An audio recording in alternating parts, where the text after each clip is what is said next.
Ustadz, dalam kitab Syarah Kasyfus Syubhat Syekh Ibnu Utsaimin disebutkan bahwa Nabi Nuh alaihissalam adalah rasul pertama dan malaikat Israel bukan penjabut nyawa, melainkan malaikat maut. Penjelasannya, Nabi Adam bukan nabi. Kata Syekh Ibnu Utsaimin, Ahlus Sunnah wal Jamaah sepakat jumhur ulama, semua nabi yang 25 itu nabi dan rasul. Karena di dalam Al-Quran itu disebutkan nabi-nabi dan rasul. Kenapa cuma Adam, Idris, Nuh, Saleh, Ilyas, Ilasa sampai 25? Karena hanya 25 nama itulah yang ada dalam Quran. Tapi itu bukan batasan, tapi itu sebagai example. Sepakat jumhur ulama bahwa nabi-nabi dan rasul adalah yang 25 itu. Jadi kalau ada yang mengatakan Adam bukan nabi, maka dia sudah keluar dari jumhur. Dan memang mereka biasanya menyalahi jumhur, keluar daripada jumhur. Jumhur ulama, Adam, Idris, Nuh, Saleh, Ilyas, Ilasa, Zakaria, Musa, Yahya, Isa, Daud, Sulaiman, Ayub, Musa sampai Muhammad SAW sepakat nabi dan rasul.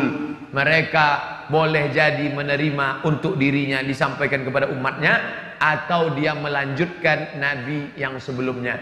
Maka Adam tidak diperselisihkan jumhur bahwa dia nabi dan rasul. Baca tulisan itu dalam buku-buku tauhid, karena tauhid itu objek kajiannya tentang 6: Allah, malaikat, nabi, hari kiamat, kiamat, takdir. Tentang nama malaikat tidak ada dalam hadis namanya Israel, tak ada.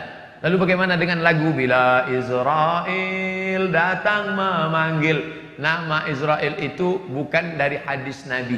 Nah, yang jadi masalah, bolehkah kita mengambil yang bukan dari hadis, mengambil dari kitab perjanjian lama? Maka jika dia tidak terkait tentang masalah Allah, masalah akidah, boleh. Contoh, Imam Ibnu Katsir yang ahli hadis dan ahli tafsir, yang punya tafsir Al-Quranil Azim tentang umur Nabi Ibrahim saat anaknya lahir. Umur Nabi Ibrahim 86 tahun ketika Ismail lahir. Itu bukan dari hadis.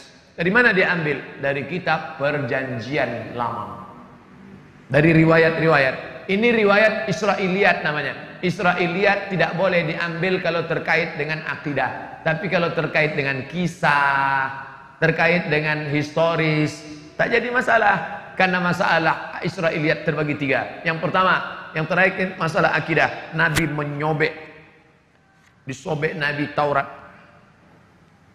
yang dibawa oleh Umar. Umar bawa Taurat, kata Umar dan Nabi, Umar sini, itu apa? Taurat ya Rasulullah. Nabi sobek.